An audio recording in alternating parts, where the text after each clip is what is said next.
Right. Hello, good afternoon, everybody from Southeast Asia. Adiba, can we start now, or are we waiting for more Yeah, several sure. You people? can start. Go ahead. Yeah. Okay then. Right. So good afternoon again, everybody from Southeast Asia, Indonesia, where we are now, and good morning, everybody who are joining probably from the Netherlands. And so thank you for joining us today. I hope we are all well and healthy wherever you're joining from. So, my name is Prinka Hussein, and I am personally an alumni of Dutch University myself, majoring in urbanism at the Faculty of Architecture and the Built Environment at TU Delft. So, today I will also be the MC and moderator of the session today. But before we start, I would like to ask first if you can hear my sound and video clearly. If someone could reply in the chat, that would be great.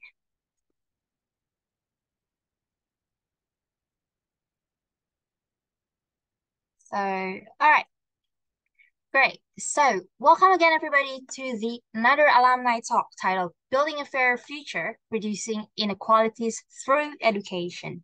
So, the session is organized in the light of World Youth Skills Day, which is celebrated every 15th of July. World Youth Skills Day is a global initiative that highlights the importance of equipping young people with the right skills and knowledge they need to thrive in today's world. So, according to UNICEF, South Asia is home to the largest numbers of out-of-school children and youth at 31.8 million, with 8.2 million at primary level and 23.6 million at secondary level. So where we are now in Indonesia, about 66 million people, or 24% of the total population as of December 2022, did not receive proper education. In short, only as many as 4.5 of Indonesia's population managed to receive their bachelor graduates. So I hope you're the 4.5% of the lucky people. Hence, the World Youth Skills Day and today's session align closely with two of the United Nations Sustainable Development Goals, which are first, the quality education, and the second is reduce inequalities. So these two goals are intertwined. Education plays a crucial role in reducing inequalities, as it opens door to more opportunities and social mobility to solve current pressing global issues. I hope you are all agree and on page with me. But before we begin, we will have a short presentation on some important updates from NAFIC Southeast Asia. And this presentation will be delivered by our fellow Adiba Santosa, which is the Knowledge Community Officer of NAFIC Southeast Asia. Adiba? Yes, thank you so much, Kaprinka. I will first share my screen.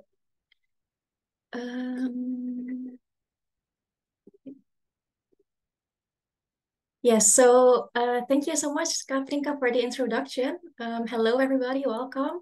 My name is Adiba, and I'm the Knowledge Community Officer at NUPIC Southeast Asia.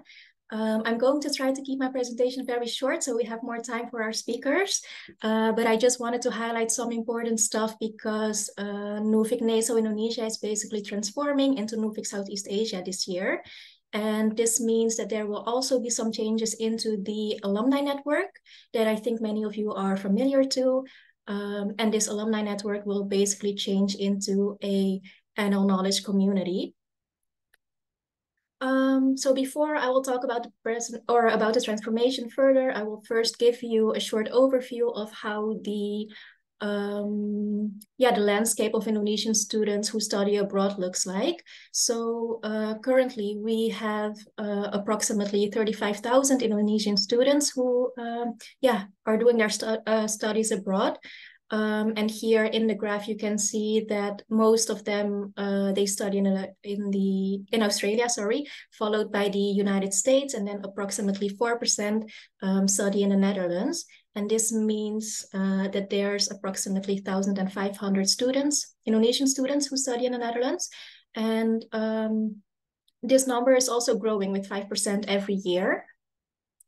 And so the top 3 fields that these students are active in are business and economics, engineering, and also arts and humanities. And then other important fields are education, law. We also have social behavioral sciences, agriculture, computer sciences, and mathematics.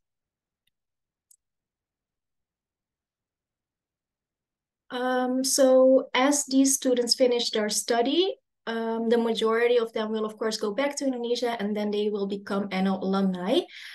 Some of them, they stay in the country where they studied in, for example, to work or to, even continue another study program.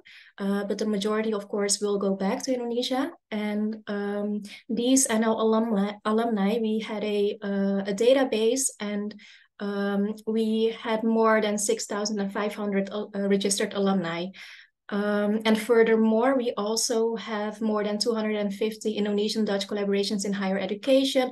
And on top of that, there are more and more Dutch students who come to Indonesia to, for example, do an internship or do volunteer work or a gap year. And this is oftentimes within the program of Wilweg, which is also managed by Nuvik. So basically here I have a short definition of NL alumni, but this definition is actually very broad. So it's actually our NL alumni network is actually a network of Indonesian professionals who have studied or have engaged in academic education and or research in the Netherlands. And this could be, for example, a bachelor's, a master's, a PhD, but also, for example, short courses and trainings. People who have finished those, we also call alumni. So it's actually very broad. And our network is very diverse. So in terms of age, geographical location, academic background, and of course also professional expertise. So for example, we have engineers, but also journalists, researchers, officials at different levels of the Indonesian governmental bodies, but also, for example, young entrepreneurs in startups. So it's a very diverse network. And here I actually added some pictures about some of the activities that we organize for alumni and also with alumni. Some of them are more thematic, others are, for example, here you can see a photo of when the King and Queen visited Jakarta. And here the Prime Minister. So in those types of activities, alumni are also very much involved. And since Indonesians are still leaving, Indonesian prospective students are still leaving to the Netherlands to study, this alumni network actually grows with more than 500 Indonesian students every year. And the significant knowledge relationships between these students, alumni, Dutch higher education institutes is also one of the reasons why this NL alumni network will be transforming to the NL knowledge community. So what happens during the transformation? There's actually only one big difference here, and this is that we will not only include alumni anymore, but we are going to take the target group and audience a bit wider. So this means that alumni will still be included. We also have students, diaspora, because there's also, of course, a lot of diaspora in the Netherlands, researchers, and of course, still the Dutch higher education institutes. And this, in practice, this basically means that everybody who have affiliation of living, working, and or studying in the Netherlands are included in this knowledge community. So with broadening our target, we hope to also create an even bigger impact together as a knowledge community. Then I would like to finish my presentation with a few future-related events that might be interesting for you. The first one is the pre-departure briefing next week on the 5th of August. In our registration list, we saw that there's a lot of prospective students who registered for this alumni talk. So if you are planning to start your studies this September, then please don't miss our pre-departure briefing, because we will explain you basically with all the things that you need what you need before you leave to the Netherlands, basically. The next one is on the 27th of September. We will have an alumni event at the Erasmus House. And this alumni event is organized by Utrecht University, University of Amsterdam, VU Amsterdam, Leiden University, and Erasmus Rotterdam. And during this alumni event, we will have a professor from Utrecht University, Professor José van Dijk, and she will deliver a lecture. And then after that, we will have a networking session for all the alumni that attend this event. And then another important thing is the winter conference, which will be held on the 10th to the 12th of October. And winter basically stands for the Week of Indonesia, Netherlands Education and Research. We still have a call for posters that is still open. The deadline is actually today. So if you would like to know more about it or read more about it, then please go to the link bit.ly/winner2023ps. And there you can read all the information about about the posters, and you can also find like the schedule of the winter conference there. So if you are interested to join, then please go to that link. And then lastly, I would like to invite you all, if you would like to stay in touch with Nuffic Southeast Asia and the NL Knowledge Community, then please add us on LinkedIn, which is NL Knowledge Community. And on Instagram, we will also have a lot of updates almost daily. So if you are interested in that, then please follow our socials. So that is actually all from me. I'll give the floor back to our MC for today, which is Pinka. Thank you. Thank you very much, Adiba, for the information regarding Nuffic Southeast Asia. Is that correct for now? So we've got audiences from we see Wageningen, Rotterdam students, Maastricht, Enschede. So all that Adiba has presented, I hope you all get to meet in the networking events and make connections to make friends before your departures to the Netherlands. Anyway, let us proceed. So I will first tell you a bit about the rundown for today's session. We'll have two inspiring speakers today. So we've got Angginta Ramdani, which is a TU Delft alumni as well, and Masters of Management of Technology, which is the co-founder of Inklu Indonesia. Wave kita. Right. And then second one, we have got Astidira Apti, which is also a TU Delft alumni, but she's doing Masters of Architecture, whom is the founder of Senang Ruang. Hi, Dira. So, after both Angginta and Dira have delivered their presentations, there will be a brief short talk show between me and the speakers. And of course, afterwards, we will have a Q&A session where there will be room for you, the audience, to ask questions to Ginta and Dira. And our speakers will do their best to discuss and answer all of your questions. So, without further ado, I would like to present to you Angginta Ramdani. The floor is yours, Ginta. Okay, let me share my screen, yeah. Yes.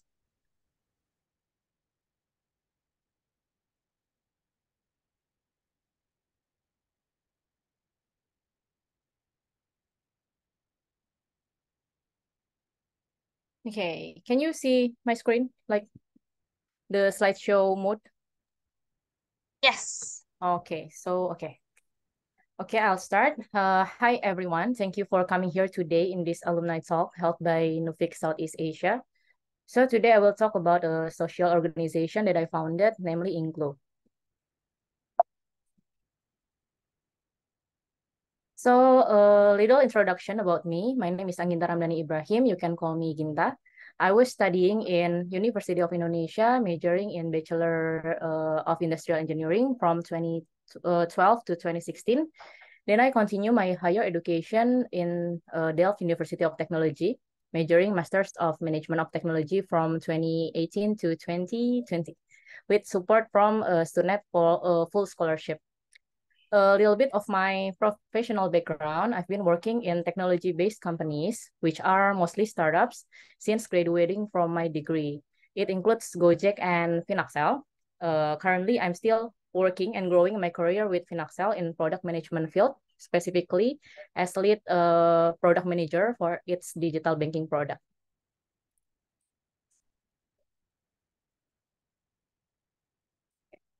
Okay, since we're gonna talk more about, since we're gonna talk more about social movement. This is a background of my social services activities, which mostly focusing on teaching, training, tutoring, and mentoring, because I have a big interest in education. The most memorable volunteering experiences is when I went to Okatam village in rural Papua in Oksibil, Pegunungan Bintang, to become a guest teacher for SD Impress there for several weeks. Another one is when I became teaching volunteer in Gihon Women's Center in Kenya, Africa, focusing on women's education, which address social issues that happen there, such as domestic violence, self-insufficiency of the women. I also train hard skills, such as how to use computer. So yeah, one day I look at my surroundings and I find that many people around me also need help and support. So I talk to myself, why do we need to go that far, like to Papua or Africa, whereas we can actually do something to people that really close to us in distance, since they also need help. I would like to share a little bit of my personal background, which drives me to build Inklu. So I was born and raised in a humble neighborhood in a small alley in Utan Kayu, Jakarta, which I still live there until now. I would not say that I have a privileged family. We face many storms financially since I was a kid, but I would say that I am privileged in education, which in turn can uplift the quality of life of myself and my family. This also happened to my siblings. They also have good education, which can make all of us be self-sufficient. So my sister and I decided to make something to give back to the community in my neighborhood, which mostly underprivileged, because we understand how important education is, how education can literally uplift the quality of life. So we want to over privilege that we have that they don't have, which is education. We want to give back what we earn from the education itself. It's like me and them are born and raised in the same place, but unfortunately, many youths in this place, my neighborhood, become unemployed or working on odd jobs like kerja serabutan. So we decided to start something, and we started from the kids. So about Inklu itself, Inklu is a social movement that aims to drive underprivileged neighborhood like mine to grow and become meaningful and inclusive community through education. We start by providing reading and learning space for underprivileged kids in Utan Kayu, Jakarta. The first Inklu learning activity started in 2019. We call it First Batch. It's like a pilot project which took place for around 3 months, where we teach in our living room. Last year, in 2022, Inklu programs are reactivated again and still running until now with the contribution of Senang Ruang, thanks to Astidira, that help us build a proper learning space on the front porch of our house. Why we name it Inklu? So we take the word from the word inclusivity with the hope that we can provide equal opportunities for anyone who comes from different circumstances and background. Okay, so the vision of Inklu is to drive underprivileged neighborhood to grow and become meaningful and inclusive community by providing the access and choices to learn and teach, which focus on children and youth. This is broken down into some missions, that is to provide the underprivileged children access to learn from resources to technology needed. Also to have sharing by mentors or professionals to keep the children inspired for the freedom of their future choices, and to support the children's primary as well as secondary education to help them succeed in their current education and in the future. We offer the kids with necessary knowledge. These are some snapshots about Inklu.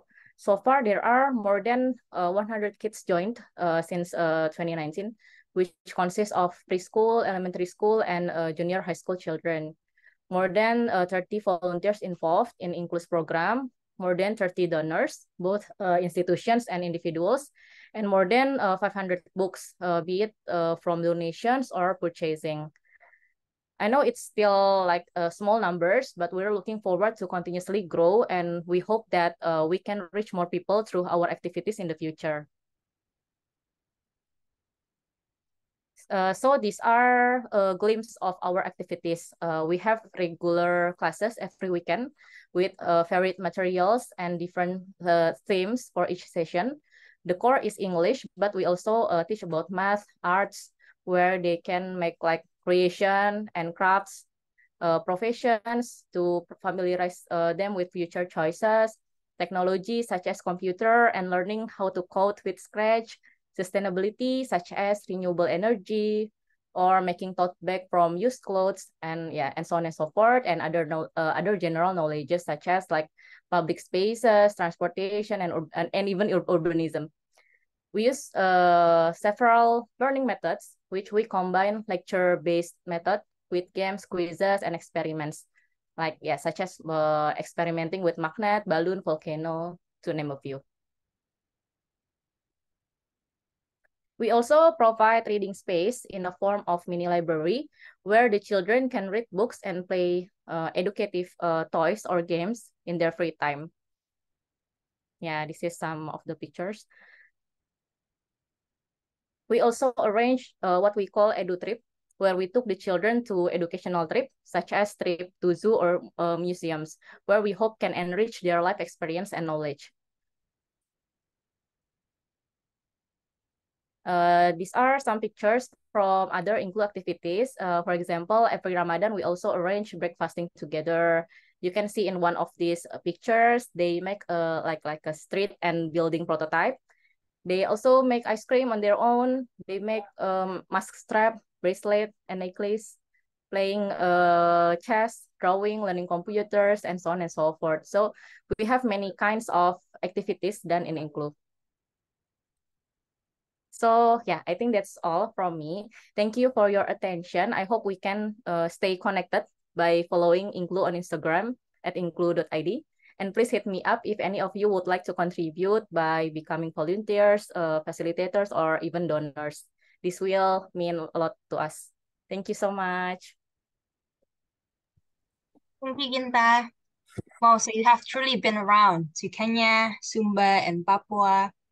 But then eventually what I got from you is that you don't have to start big, right? So you can literally just start in your living room and contribute for your neighborhood. So I think for all of you here, don't be intimidated by having to contribute to something really big after your universities, but you can just truly start from your surroundings.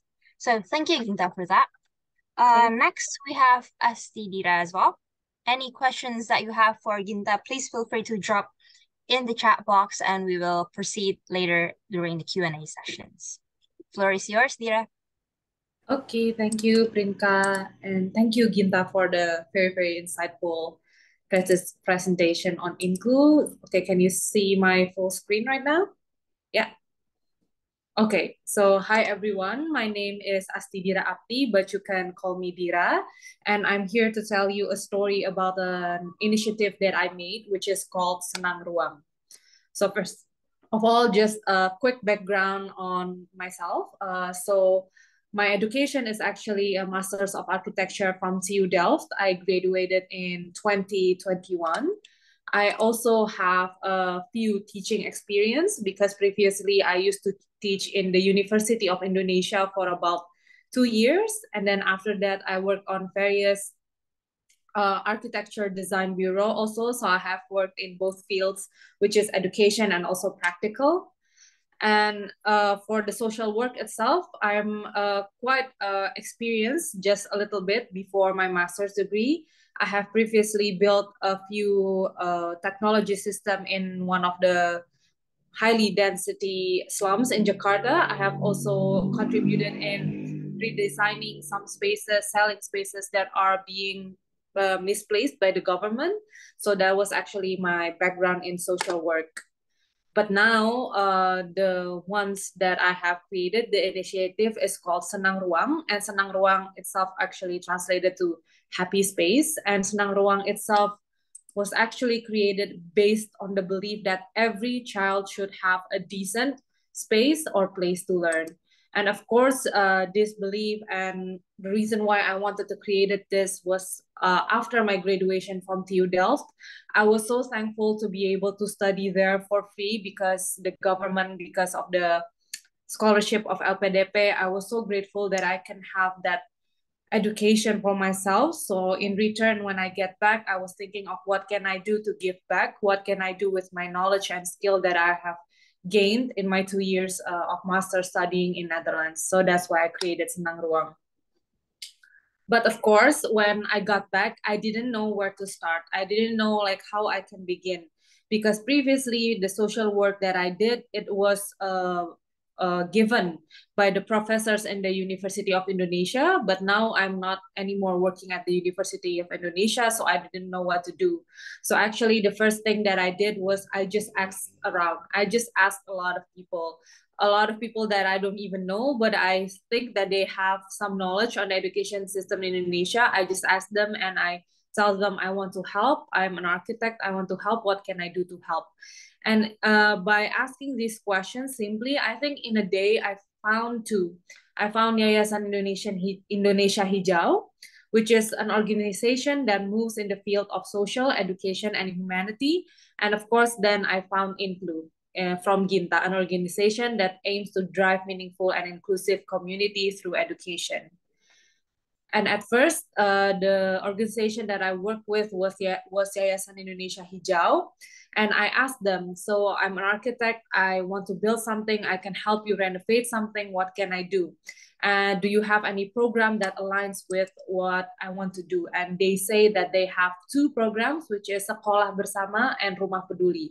So basically, this program is actually a place to learn for children in slum areas of Jakarta. And most of the children does not have access to formal education. And before starting, this is what I want to tell you, because we are talking about the sustainability goals of education and also the economy. But why? Why are there still children without access to formal education in Jakarta, even though formal education in Jakarta can be free here? So why are there still children in the middle of Indonesia? They still don't have the access to formal education. And this is the reason why. So actually, the parents of these children, they migrate to Jakarta to find jobs.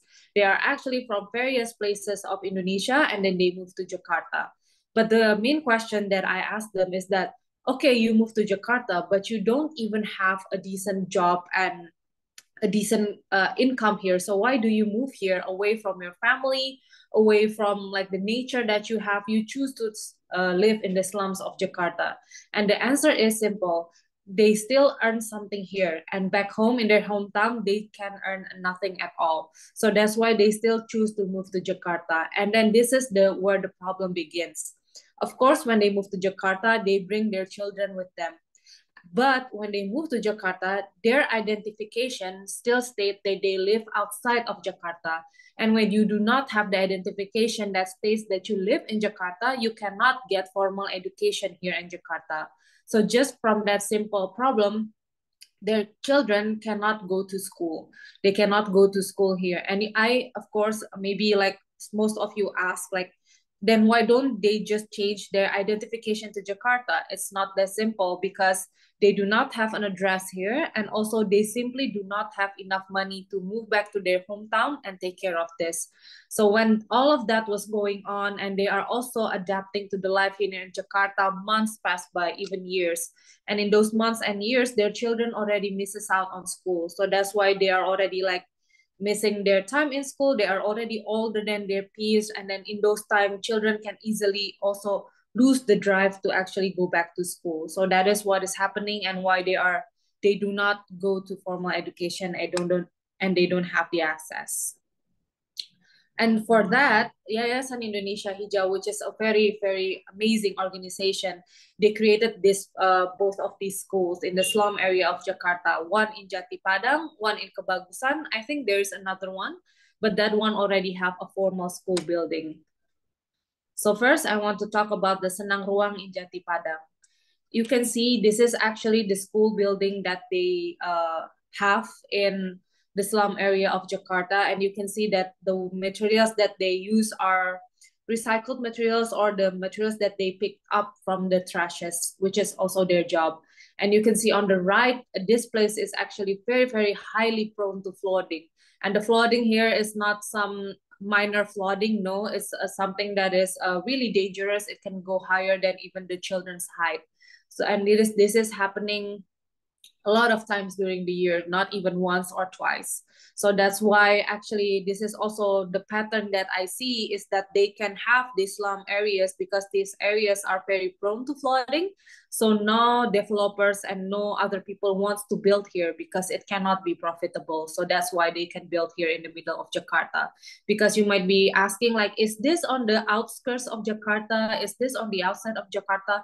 No, this is right in the middle of Jakarta, surrounded by expensive houses, surrounded by high building, but they have this because simply of the flooding currency there.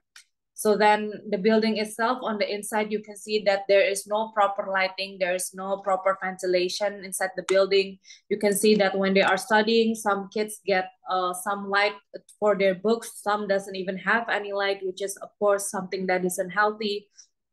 And then the structure itself is rotting because this is like the waste from the building itself. So that's why the building itself is not safe at all. When I go to the second floor, the whole building actually moves. It actually shakes. So that's why it's not safe at all. And the teacher itself says that when I'm working, I'm afraid that the building is going to collapse. So that's where Senang Ruang came in.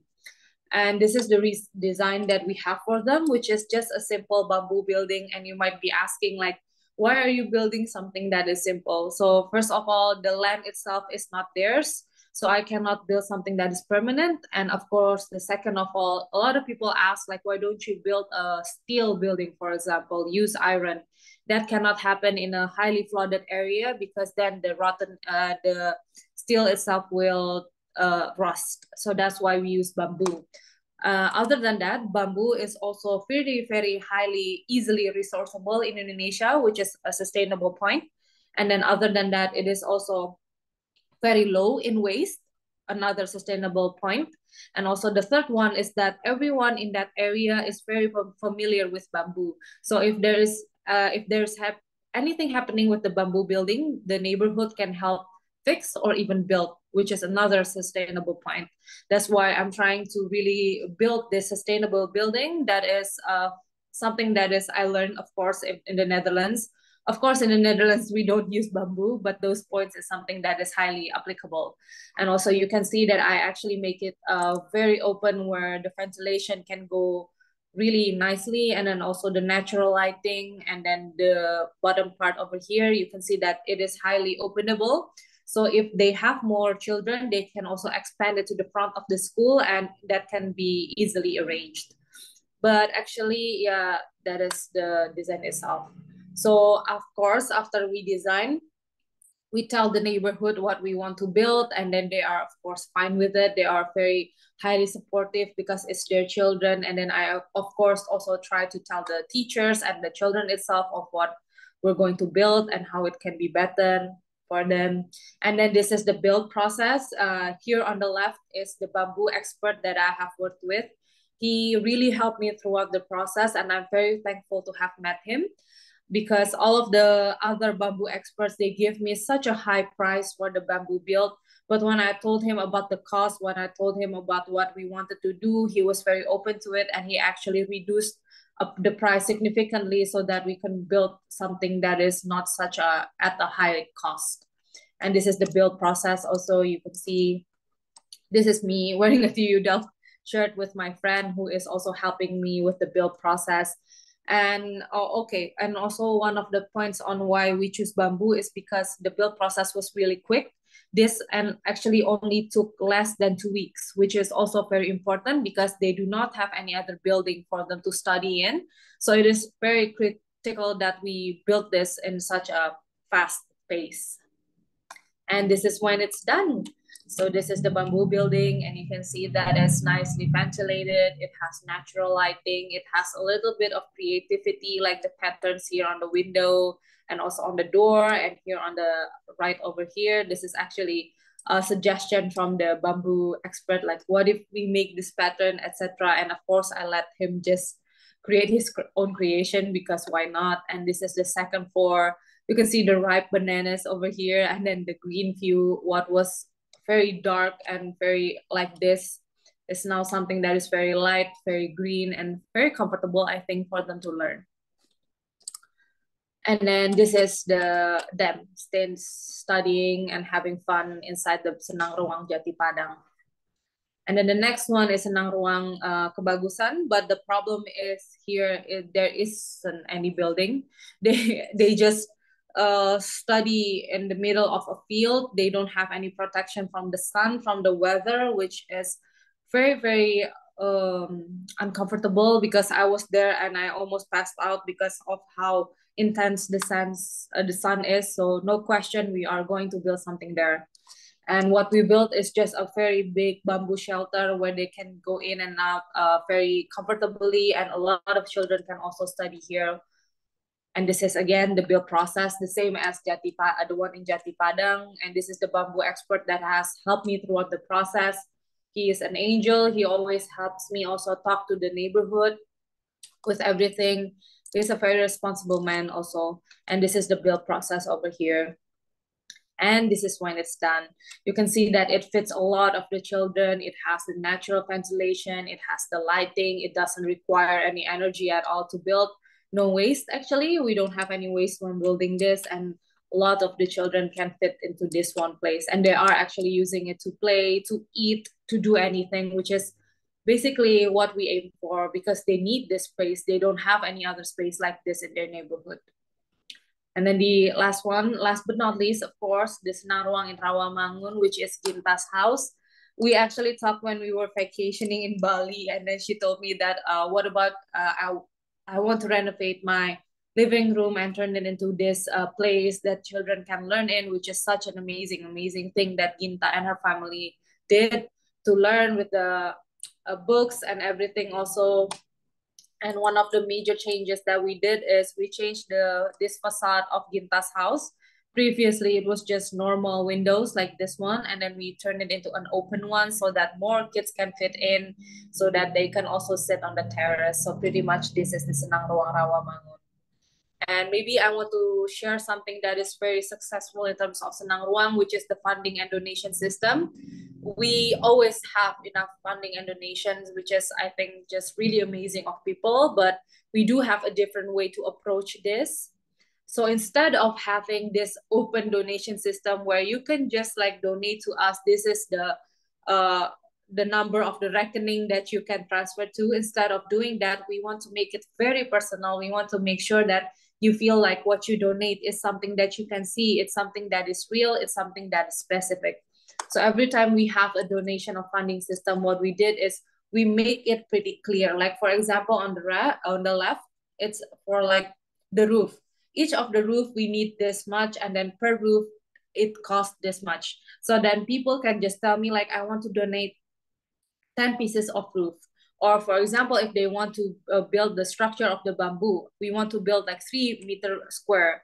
Or for example, we want to contribute to the folding desk. That's what they can do. They can choose, and then when the building is built, they can literally see what they donated, and that is from their donation. So that's what we are trying to do with the donation system. We try to make it very personal, and it works. And that's why I think also our funding or donation system always goes really well. And then that's it. And then to conclude, this is the weekly update that we get from the Yayasan Indonesia Hijau. The children are reading, playing, studying, and a lot of other organizations are using the space for their activities too, which is really, really great. But you can see what we are doing is actually the easy work. The hard work is being done by people like Ginta and the other people in Yayasan Indonesia Hijau, which they really teach these children on a weekly basis. What I did, it was only building the building, which is the easy work, but I think like working with other organizations is really the key to make all of this happens. And that's it. That's it, Senang Ruang. And if you have any inquiries, if you want to talk more about this, if you know any other people that needs the place built or renovated, please just contact me and I will gladly help you with anything that you need. Yeah, that's it, Prinka. Thank Thank you. you very much, Dira. Virtual applause from here. Yeah. Hold on. There used to be like a reaction for applause, but never mind that. So anyway, we are almost entering the Q&A sessions. So before that, what we learned from Dira's presentation, of course, I think first is initiatives. So you don't wait, right, Dira? So we have to seek for the opportunities to start the contribution. And then the next one is that we know that the aspects of students and children being able to receive good education is obviously human resources from good teachers, but then other than that, we also need the financial situations of the family, but then also the accessibility, and then like probably some of you here will be studying IT in the Netherlands, so the accessible of digital education could also be a beneficial contribution in the future. And lastly is obviously infrastructure. And this is what I think Dira, as an interior designer and architect, that is her contribution through designing and creating decent space or place to learn. So right now we will start with the Q&A sessions. I will start by giving them probably 2 or 3 questions, and then all of you here, if you have questions, please feel free to drop in the chat box, and then I will give you a chance to ask straight to Dira and Ginta afterwards. So first question. So Ginta and Dira, what is the most challenging part of initiating and running these programs? I mean, I know both of you are also working, like how do you divide your time alongside? So maybe we can start with Ginta. Okay, so I'm about to say that the challenge is about managing my time between the full-time job that I have and running Inklu. But since it's like a weekend activities, so Right. for the daily operations, it does not really affect my full-time job actually. But what I find more challenging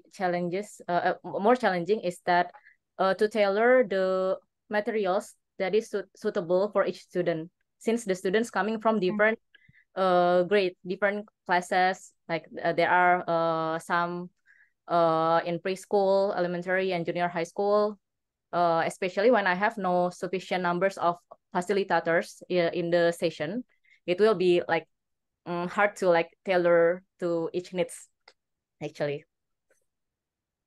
Okay, so it's like also you have to change your language and probably the way you teach into something that could be captured by children from different backgrounds, isn't it? Yes, correct. All right. And how about for Dira? What was the challenge? I think the challenge is well same as Ginta, also managing my time. That's why right now I'm quite finding it hard to start another Senang Ruang project. But I think the second one also, this is something that I have faced a few times before in my social projects, is actually trying to help them is also quite hard. Like for example, in Senang Ruang Kebagusan, when I want to build the bamboo building, it is on an open field, but then somehow from the people in the area, they are sometimes resistant to it. And that has happened quite a few times before when I'm trying also to rebuild the selling places in Ancol. They are also sometimes hesitant to help, and it takes quite a time to tell them that what I'm trying to build is something that is open. It is not something permanent. It's for the children, and even the people that are like hesitant to it, their children actually study in that school, but sometimes they are still resistant to it. Like, no, don't build it like this. Don't build it like that. Build it in the very back of the field so that I can still do this. I can still do that. And sometimes even though I'm trying to explain, it just they don't actually listen. Sometimes it's sometimes a bit hesitant, but it takes a few times, and then sometimes they will accept it. But sometimes when we come into this situation, the way we think is that we are trying to help, but sometimes the people that we are trying to help doesn't want to receive the help, and that actually happens a lot of time. So I think that is one of the biggest challenges each time I want to create the social projects. Yeah. I see. Okay, thank you, Kadira. So it is more like the approach to the community engagement, right? On Yeah, how right. you must take them to the process of listening to them as well on what is their aspirations and what do they want to have to be built as well. So it also, it's not like we come and then suddenly Yeah. making out of nowhere, but it's also based on their aspirations. Yes, Okay, that's true. fair enough. So both of you said time management, but what are the tips? How did you solve it? And for Ginta, probably in the weekends, and for Kadira, and how do you manage your time to eventually have this parallel to your jobs? Maybe Ginta can answer. So yeah, You for just have to make include, time, is it? Yeah, I can answer first. Yeah, okay. yeah. So for include, yeah, since the program is on weekend, so it does not really affect my full-time jobs actually. But yeah, what is challenging is more like to do stuff with the operations, like recapping the inventory, recapping the books, yeah, something like that. But for like the BAU, the yeah, business as usual, or yeah, the session itself, it's not really a challenge for me actually. Yeah. So it's Okay, more like a thing that I do in the background that is more challenging. Yeah. right. So overall, I think we just have to make the time for it, right? We have to dedicate some of our time Yeah, for this. correct. Yes, true, Yeah. true. I Yeah. can, I So, can mhm. I can decide to sleep like on weekends, but yeah, I dedicate my time to do the inclusation. So yeah, it's about like yeah, making time for it actually. All right. So next question. So all girls that we have today. So before it turns to Barbie land, it is interesting that Dira and Ginta are from different professional expertise, but somehow end up having the same willingness to contribute in the education sector. So as we are all alumni of Dutch universities, what principles, values, or teachings that you received during your experiences in Netherlands that you have embedded in these programs? So who wants to start? Sorry, Priyanka, can you repeat the question? I think the internet stopped a little bit. Right. So as we are all alumni of Dutch universities, like what principles, values, or the teachings that you received during your study there that you have embedded in these programs? Okay, maybe I can start, Ginta. Yeah. And Yeah. go Okay. to I think like from the Dutch studies, what I really learned also, of course, about the sustainability aspect, because when I studied in Indonesia, architecture in Indonesia, the question of sustainability is not really there yet. It's not really a topic that we talk about a lot, but now because in the Netherlands, it's the main thing that we talk about every day. So that's why I really try to apply it, I think, in also in the Senang Ruang projects. But I'm reading in the comments here, someone is saying that I need to socialize to raise awareness to the RT, RW, and village leader. And I also already did that with Senang Ruang, but yeah, but the resistance is still there. I think it's just like some people are kind of like hesitant with something new. Yeah, okay. And then that's it. That's my answer. Yeah. Right, sustainability. How about Ginta? Yes. inclusivity, that no matter our background is, from which country, which race, which skin colors, we can all access the same education. And that's what's becoming inclusive value actually. Okay, so inclusivity and sustainability. So I see here we've got a lot of questions. So I might start with the questions from our participants. Maybe Apricia Delft 2023. To Kak Dira, how do you gain confidence when working on new material like bamboo you never tried before? Also, any tips to convince people when you were just graduated from uni? Okay, so the confidence on building bamboo. I was not confident, to be honest, but I also asked some of my friends who are architects who have worked with bamboo before to give me a piece of advice. But thankfully, because the building is not that large, it is also easier to design. And again, of course, I trusted the bamboo experts, the ones that have built bamboo over and over again. And I also consult with him, like, is this safe? Can you make this safer for the children? And then he gives me some advice, and then I just follow his advice. Yeah, I think that's more on the bamboo side. But we also do maintenance every year. We try to refinish the bamboo and fix some places that are broken. And in that way, I am also more confident in the durability of the bamboo, because of course, I'm also a little bit insecure. I'm afraid that maybe the condition of the bamboo doesn't hold up, and then there might be something that is happening with the building. So that's why I also make sure that every year we have a maintenance on the bamboo buildings. Yeah, to gain more confidence, I guess. Yeah. All right, thank you very much. Does that answers your question, Abricia? Okay, we'll proceed to the next question. Maybe it would be nice if actually you open your camera to ask yourself. We have Farah here from Wageningen, 2022. It was an inspiring presentation session to both of speakers.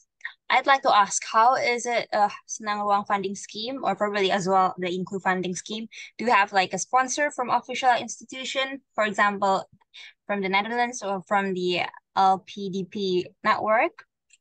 And then probably I will join this with Upik's question in Rotterdam. From Rotterdam 2000, would you both consider sponsor from companies from Indonesia and outside Indonesia? Yeah, sure. Quick answer. Yeah. So yeah, do you have sponsors from official institution, and how do you approach it probably? And creating proposals. Okay, for me, for Senang Ruang, I don't have any official sponsor like from companies, etc. And the way that I do the funding and donation scheme is the way that I showed you previously in the presentation, that I make it very specific. But for the donation itself, I only do it by Instagram stories. I literally only do that. I never send proposal to anyone. I never ask anyone. I only post on Instagram stories, and I ask like, if anyone wants to contribute, you can, but I never send sponsors. Yeah, I only do Instagram stories, and that covers millions and millions of rupiah for each Senang Ruang. Yeah. All right. So Ginta, you're also using the Instagram method. Yeah, and mostly I utilize the network that I have, like so mostly the donations come from the people around me, like my friends, my family. So I didn't really do like a public donation, like mass donation, something like that. So yeah, that's all. The same with Okay. Senang Ruang. So Farah and Apricia, can you show your face if you're not shy? Thank you for asking the questions. I hope that answers it. And also what I heard from Dira earlier is about you seek expertise from the bamboo experts, and then Ginta also seeks other mentors from different fields to join you. So I think collaboration is also key to the uh, implementation of your programs. Do you want to comment on it regarding your collaboration process throughout the project? We can start with Dira probably, or Ginta. Do it. Okay. Yeah, I think a collaboration is a must, because that's literally the foundation of how I can start Senang Ruang. Because to be honest, Senang Ruang, I have helped a few of other people, but it's mainly myself. So that's why it is quite important to have the collaboration of other people, and also the ones that are expert in their field, so that we can start pretty quick. Because I can imagine if for example, if I postpone Senang Ruang, if I'm just like here, okay, maybe I should start learning for bamboo first. I should become an expert first, then maybe the Senang Ruang in Jati Padang already collapsed because it's that bad. So that's why I think like there is also a sense of urgency here, and in that sense of urgency, it is better to collaborate with the experts instead of trying to be an expert in so many fields for myself. Yeah, so that's why I think collaboration is like the quickest and fastest way to do it in this economy environment. Yeah. All right. Agree. So far we have, yeah, Ginta? Collaboration is the key actually. So we cannot do like anything ourselves, like make something big ourselves. So we need people to help us. In Inklu's case, I often invited like mentors or facilitators from specific field. For example, Prinka, already joined Inklu's session as well by introducing urbanism to the kids. And yeah, someone from the renewable energy fields, someone with IT background, so the children can start to have like more familiarity around coding. So we use Scratch and something like that. So it is really important as we cannot do everything ourselves. All right. So collaboration is key. And then we have, in fact, we all met when we were in our studies in the Netherlands. So I encourage all of you here to also later on join the NAFIC events, the pre-departure briefing, right, Adiba, and also the alumni events. Probably you can hear insights from our alumni, and probably you can have more networking to eventually realize your community engagement programs. So yeah, that is also what I recommend all of you to join. And then, do we have any more questions from the audience? Let me check. Can I maybe ask something to our speakers? Yes. Maybe as a last question, but if like resources or time or money is not an issue, then what are your aspirations and dreams for Senang Ruang and Inklu? Okay. Maybe I can answer first. For now, if money, etc., is not a problem, my aspirations would be, I don't know, maybe I can build more if that's possible. Maybe also with outside of Jakarta, because right now I'm really focusing on Jakarta, but a lot of people has contacted me and they have many other cases that I can help with, but outside of Jakarta, but I simply do not have the money or resources to do that because I need more people and then I need more this and that. I do not have those resources. And so yeah, maybe expand it outside of Jakarta. But as of now, actually, in terms of money and funding, we have never really had any problems. We have more than enough, and people have donated more. People have always given if I asked if they needed it. So in terms of money, I don't think I've ever had any problem actually with like Senang Ruang. Yeah, people are so kind and so generous with helping us. Yeah. Okay. For me, actually, my aspiration is to contribute and reach more people. Like so, because Inklu is still small now, so money is not a problem actually to do the daily activities. The weekly activities, but later on when we want to do something bigger, like yeah, giving help to other region, then it might be an issue. So yeah, yeah. So my aspiration is to do that actually, and the money issue might follow. But yeah, let's see how I can solve it. All right then. So I have one extra questions. I hope this would it last or right. So last question for me. What is one practical advice you would like to give to someone who want to contribute in similar directions? Coba dulu, Dir. You go first. Okay, so yeah, from me, yeah, we can all like contribute what we can. We can give what we can give, no matter how small it is. So we can start small actually. Like what I do in Inklu, I literally start from the closest ones, like literally my neighborhood. So yeah, that's what I think practical to start something. So yeah, I would suggest to start small. And yeah, and don't wait until like you have what and what. So yeah, and we can actually contribute to something that we can that you can give, be it your time, be it your knowledge. Not it's not only about the money actually. Yeah, true. I think like my one piece of advice that if you want to begin is do not treat this as like maybe your other project or start, for example, if you want to start a company or something, this is completely something that is completely different. If you want to help people, I think everything will go smoothly. You just have to begin. And then if you want to do good, and then good will come to you.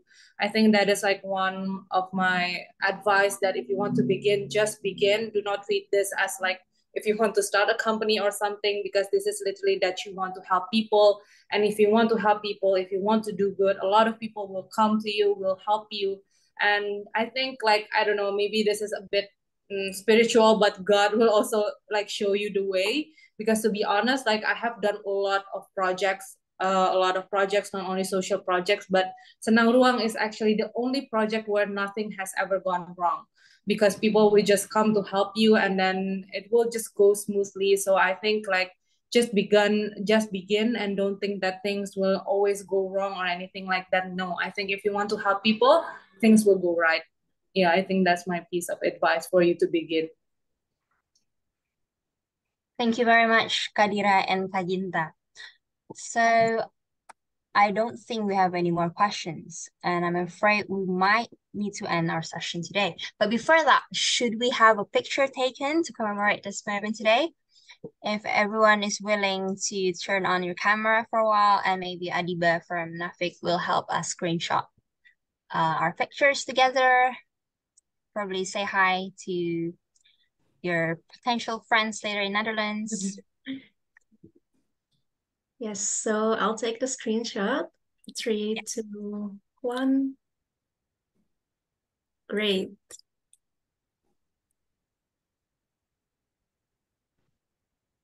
Yes, it's taken. Hey.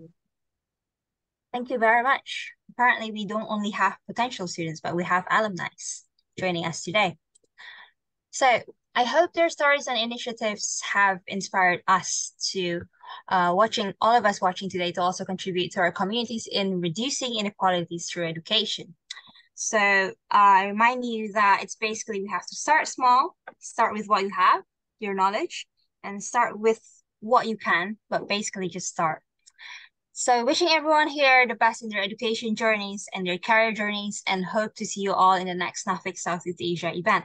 If you have any questions regarding NAFIC, follow the IG that Adiba has presented earlier at NAFIC SEA. And for Ginta and Dira, if you have any more questions to them, I hope you can direct message to their IG in @included.id. Is that correct? And @Senang Ruang. So good afternoon again to everyone, and I would like to close today's session. I hope you have a good weekend, and thank you for joining us today. Bye. Thank you, everyone. Bye. Thank Bye. you. Thank you. Bye.